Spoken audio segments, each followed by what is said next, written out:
keluar. Bagaimanapun, ia telah disegel oleh tombak hewan itu selama 500 tahun. Hari-hari yang gelap dan suram itu, ia tak ingin mengalaminya lagi. Sementara itu, di luar rumah sudah dipenuhi siluman. Meskipun kedua gadis itu sudah berusaha keras menahan pintu, beberapa siluman kecil berhasil menyelinap masuk. Terlebih lagi, di atas atap, sesosok siluman raksasa telah terbentuk.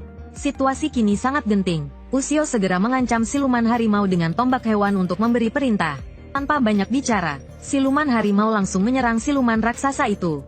Ushio memanfaatkan kesempatan itu untuk mengayunkan tombak hewan dan memberikan serangan fatal. Tombak hewan khusus ini dibuat di Tiongkok 2000 tahun yang lalu. Khusus untuk membasmi siluman, ia dapat mengubah jiwa seseorang menjadi kekuatan, membuat penggunanya menyatu dengan tombak dan berubah menjadi hewan buas.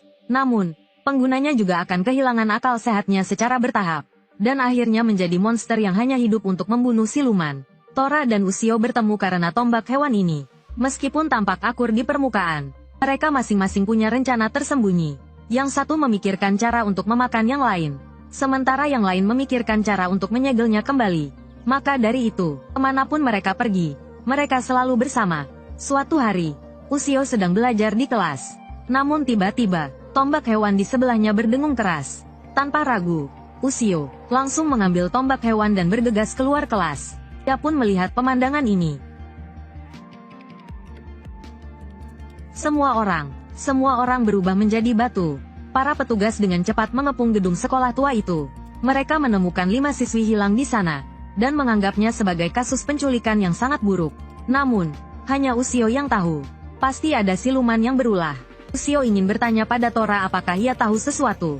Tetapi Tora menolak menjawab dengan alasan harga diri silumannya. Begitukah? Kalau begitu, kau mati duluan saja. Matilah kau.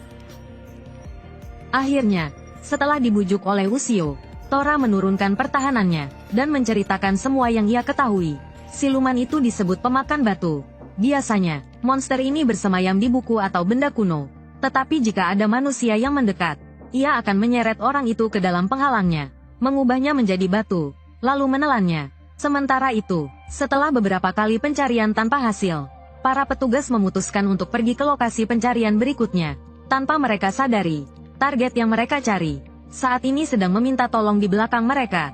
Melihat para petugas pergi, kedua gadis itu mulai putus asa. Dan inilah yang paling ingin dilihat oleh pemakan batu. Ketakutan yang ditunjukkan orang-orang sebelum mati adalah lauk pauk yang paling lezat baginya.